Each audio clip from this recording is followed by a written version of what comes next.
Hello students, this is my lecture number 2 from the unit number 5. The name of the unit is spectroscopic techniques. In our first lecture we were study about the electromagnetic spectra, then the instrumentation of UV spectrophotometer. In detail we were discussed that part. In this lecture, let's see what is the content which we are going to study. The content is electronic transitions in organic molecule. When organic molecules absorb the radiations, there are some electronic transitions which we observe. Which type of electronic transitions are there and when they are possible, that part we are going to study. Then second point which we are going to study in this lecture is the terms involved in UV spectroscopy. When we are talk about UV spectroscopy, there are few terms which we are using, and which are these terms and what is their meaning. With example we are going to study in this lecture. Let's see one by one. First point is electronic transitions in organic molecule. There is a question in the exam. It may be asked for 5 marks or it may be for 6 marks or for 4 marks. Explain the electronic transitions which we observe in the organic molecule. So at that time this is the expected answer.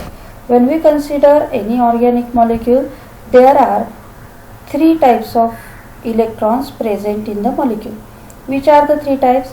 Sigma bonded electrons, means single bond. If covalent single bond is there, the electrons are called as sigma bonded electrons. Second, pi bonded electrons, means if there is a multiple bond, double bond or triple bond is there, then these electrons are called as pi bonding electrons. And N means non-bonding electrons. If there is there are atoms like nitrogen is there, if oxygen is there, they contain lone electron pair on them. So that type of electrons if present, they are called as non-bonding electrons. They are not bonded with any bond. They are present on the atom, so they are called as non-bonding electrons.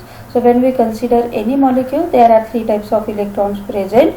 First is the sigma bonded, when single bond is there. Then second is the pi bonding, when multiple bonding is there. And third type is a non-bonding electrons. If heteroatoms are there like nitrogen, oxygen or halogens are there, they contain lone electron pair, they are called as non-bonding electrons. When molecule absorb electromagnetic radiations, valence electrons are excited to higher energy level. When molecule absorb electromagnetic radiation, the electrons absorb the energy and they move from low energy level to high energy level. This part we explain with the help of the diagram. The energy level diagram is this. If you observe in this diagram, you find that this is the energy, increasing energy.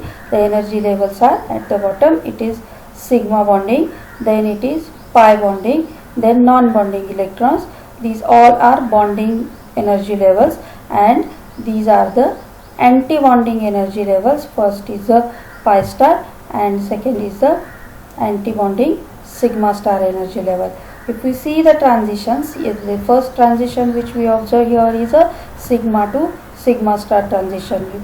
It is shown in the diagram with the help of this arrow. If you observe it, it is from sigma bonding to sigma star anti-bonding. So it moves from bonding energy level to anti-bonding energy level. If you compare this with all the excitations or transitions, you find that distance between these two levels is more. So this transition required highest energy. Sigma to sigma star transition requires highest energy. Then second transition which we observe is the sigma to pi star transition. Sigma bonded electrons moves to pi star anti-bonding electrons, but this transition is a forbidden transition, means practically it is not possible. Next is a pi to sigma star transitions, means pi bonding electrons moves to sigma star anti-bonding electrons. Again this is also a forbidden transition. So sigma to pi star and pi to sigma star, these two transitions are forbidden transitions, means practically they are not observed. So next transition which we observe is N to sigma star transitions. N means non-bonding electrons. Non-bonding electrons absorb the energy and they move from non-bonding to sigma star anti-bonding energy level. It is called as N to sigma star transition. Then next is pi to pi star transition, means pi bonding electrons absorb the energy and they go to the pi star anti-bonding energy level. This transition is called as pi to pi star transition. And the last is N bonding, means non-bonding electrons absorb the energy and they move from N means non-bonding energy level to pi star anti-bonding energy level, that is N to pi star transition. That is the transition. If you compare between all, you find that N to pi star transition distance is less, so this transition required lowest energy, means non-bonding to pi star anti-bonding excitation.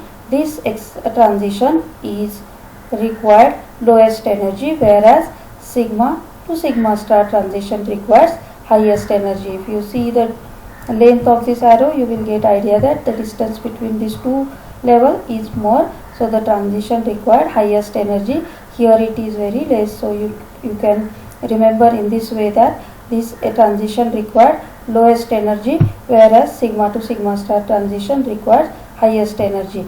And there are four types of transition. First is a sigma to sigma star, second pi to pi star, then N to sigma star, and last is N to pi star.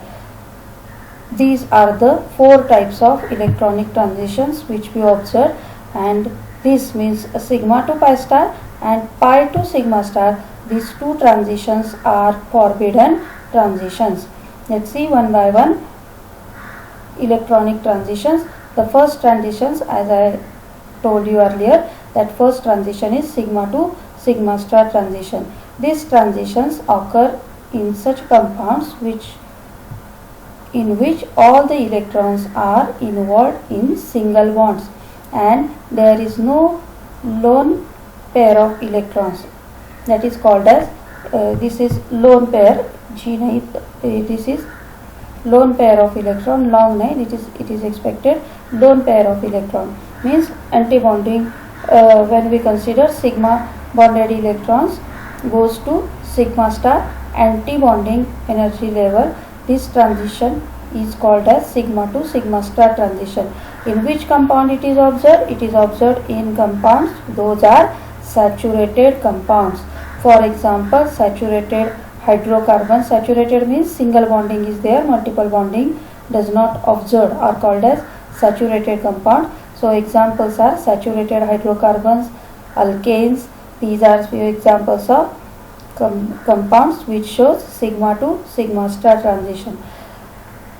Energy required for this transition is large. It is 100 to 135 nanometer. So energy required for this transition is high. Then second type of transition is pi to pi star transition. This transition occur in unsaturated compounds containing double or triple bonds. Unsaturated means the compound which contain multiple bonds like double bond or triple bonds. If this type of bonding is there in the compound, then pi bonded electrons moves to the pi star anti-bonding electrons by absorbing the energy or radiations. This transition is called as pi to pi star transition. For example, which molecule shows this type of transition? The examples are alkenes, alkynes and aromatic compound. In alkenes, double bond is there, alkynes triple bond is there, and aromatic compounds also contain double bonds. So because of double and triple bonds, pi electrons are there and pi electrons moves to the pi star anti-bonding energy level. This transition is called as pi to pi star transition. Then third type is N to sigma star transition. N to sigma star, when it is observed, saturated compounds with atoms having lone pair of electron can undergo this transition. Saturated compounds, again when single bonding is there, called as saturated compounds, and they contain atoms which contain lone pair of electrons. It is this type of compound shows N2 sigma star transition. Means non-bonding electrons are there as well as they are bonded with single bond. Then the N2 sigma star transition we observe. For example, which compound shows this? Compounds with heteroatoms like oxygen, nitrogen, halogens, they are called as heteroatoms, and the compounds are saturated compounds. The example is water, in which H2O is there, so oxygen is there. So because of oxygen, lone electron pair is present on oxygen, N2 sigma star transition we observe. Ethanol, in that OH group is there, so oxygen is there again. Oxygen contain lone pair of electron, so N2 sigma star transition we observe. As well as here in ethanol, carbon single bond carbon or carbon single bond hydrogen bonding is also there, so it shows sigma to sigma star transition with N2 sigma star transition. Next is methyl chloride. Chloride, it is a halogen, so it contains lone pair of electrons, so it shows N2 sigma star transition when single bonding is there. The absorption peak observed below 200 nanometer. The absorption peak we observe in this type of transition is below 200 nanometer. Then next is the next type of transition is N2 pi star transition. This transition occur in unsaturated molecules containing atoms like oxygen, nitrogen and halogen. Here in N2 sigma star, saturated compounds with heteroatoms. In N2 pi star, unsaturated compounds with heteroatoms shows the transition. Here the example is aldehyde or ketones. In that we observe oxygen is bonded with carbon, double bond is there. So N2 pi star transition we observe, non-bonding electron of oxygen moves to the anti-bonding pi star orbital, that is called as N2 pi star transition. The energy required for this transition is minimum and the absorption of longer wavelength around 300 nanometer. So longer wavelength means energy is less. So when we consider the N2 pi star transition, in that energy required is less. So these are the four transitions: sigma to sigma star, then pi to pi star, then N2 sigma star and N2 pi star. When there is a question in the exam, you explain in which compound we observe this transition and give the example for each. Example is expected to write in the answer. Then as I told you earlier, pi to sigma star and sigma to pi star are the forbidden transitions. So this is electronic transitions in the organic molecules. Let's see the next point. Next is terms involved in UV visible spectroscopy. What are the terms we are using? In which first term is a chromophore. What it means? It is isolated group containing multiple bonds capable of absorbing radiations above 200 nanometer. Above 200 nanometer means it is UV visible region. These are the functional groups which contain multiple bonds, means maybe double bond or triple bonds, and they have capacity to absorb radiations above 200 nanometer are called as chromophore. For example, N double bond N, C double bond O, double bonding is there, pi to pi star transition as well as N2 pi star transition we observe in them. C double bond S, C double bond C, then N double bond O. These are the examples which are the examples of chromophore. Chromophore, in that the transition we observe is a pi to pi star transition as well as N2 pi star transition, and here the group, or it is a functional group which contain multiple bonds, means it is a unsaturated functional group which have capacity to absorb radiation above 200 nanometer. So this is called as chromophore. Then opposite to that, the another term is a oxochrome. What it means? It is isolated group, which is a saturated group. Saturated means single bond with non-bonding electrons, which does not absorb radiations above 200 nanometer, but when attached to a chromophore causes shift in absorption to the longer wavelength. Means this is the saturated group. If you see here, each examples, OH is there, C double bond O is the example of chromophore, but C single bond OH, it is an example of oxochrome. So here heteroatoms are there, means non-bonding electrons are there, oxygen is there, nitrogen is there, chlorine is there, bromine is there.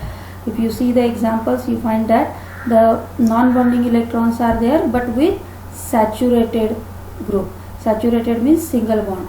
It is called as oxochrome, which does not absorb radiations above 200 nanometer, that is UV visible region. But when you attach this oxochrome with chromophore, they shift the absorption to the longer wavelength. These are called as oxochrome. Then the next term is hypsochromic shift, which is also called as blue shift. What it means? It leads to shift of absorption maximum towards shorter wavelength. When absorption maximum means lambda max value shift to the shorter wavelength, it is called as hypsochromic shift or blue shift.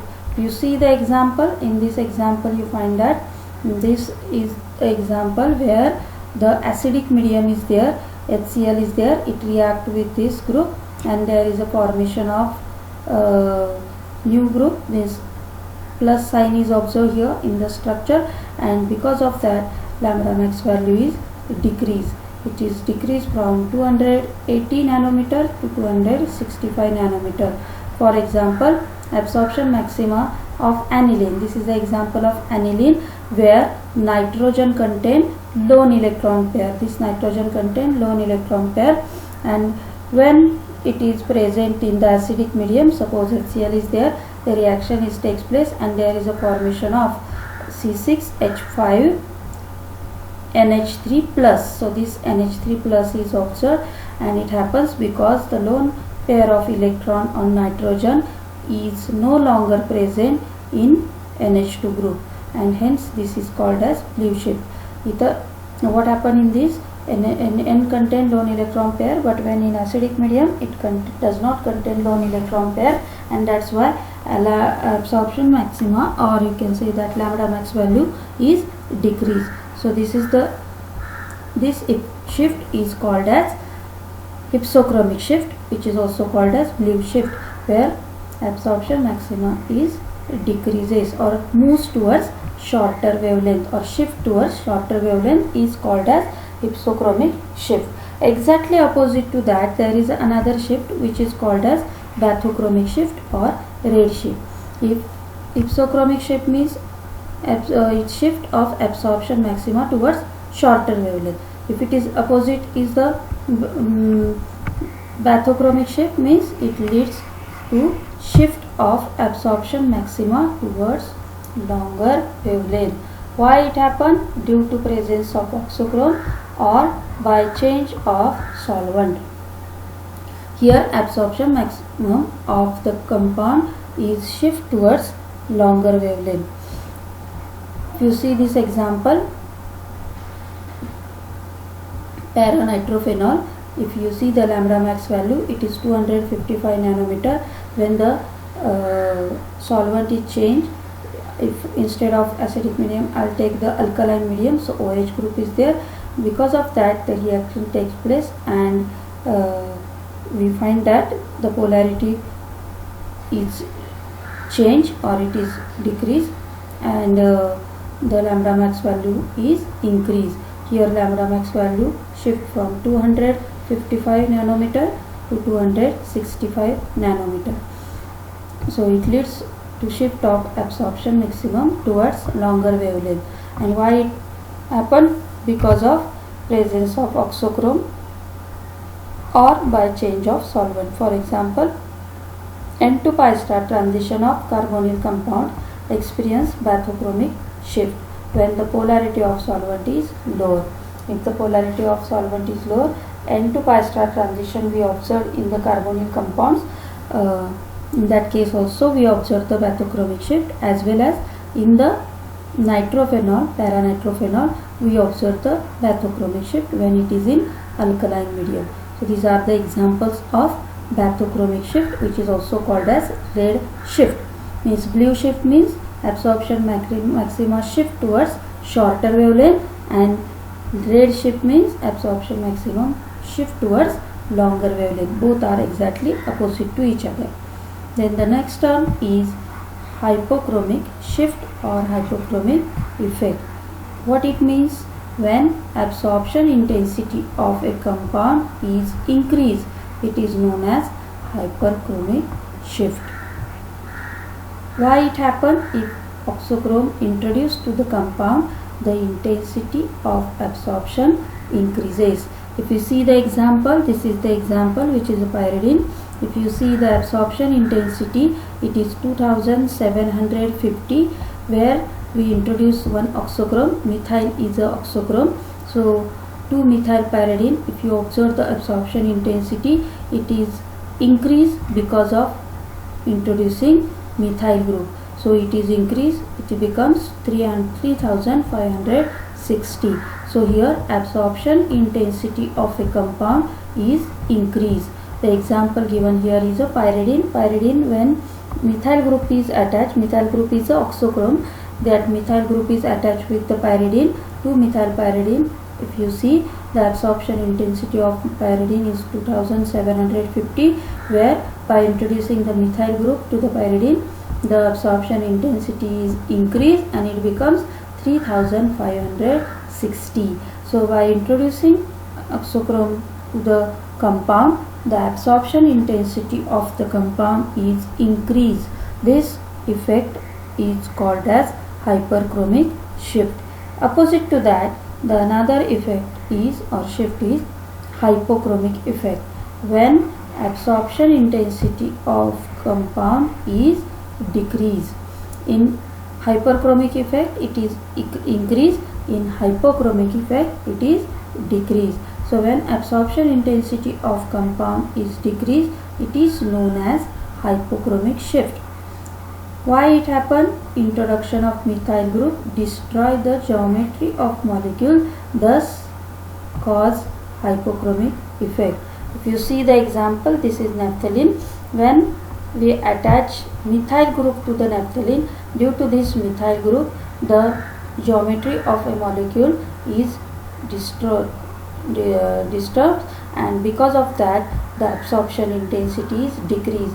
If you see, in case of naphthalene it is 19,000, whereas in case of 2-methyl naphthalene it is decreases and it becomes 10,250. So when absorption intensity of a compound is decreased, it is called as hypochromic shift or hypochromic effect. So these are the terms used in the UV spectroscopy. Chromophore. Chromophore is the functional group which contain multiple bonds. It is not necessary every time heteroatoms are there. Carbon-carbon double bond is also called as a chromophore. Here heteroatom is not present. Multiple bond functional group is having capacity to absorb radiation above 200 nanometer is called as chromophore, where saturated functional group with non-bonding electron is called as oxochrome, which does not absorb radiation above 200 nanometer.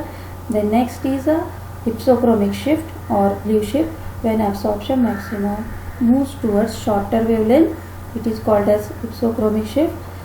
Opposite to that, red shift or bathochromic shift, when absorption maximum shift towards longer wavelength, it is called as bathochromic shift. Hyperchromic shift, when absorption intensity is different and lambda max value is different. So absorption intensity of compound is increased, it is called as the hyperchromic shift. When absorption intensity of compound is decreased, it is called as hypochromic shift.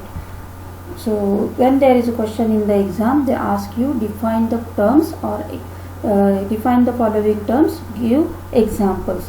So at that time you have to give the meaning, what is the term meaning, as well as give the example or remember the example when that question is asked.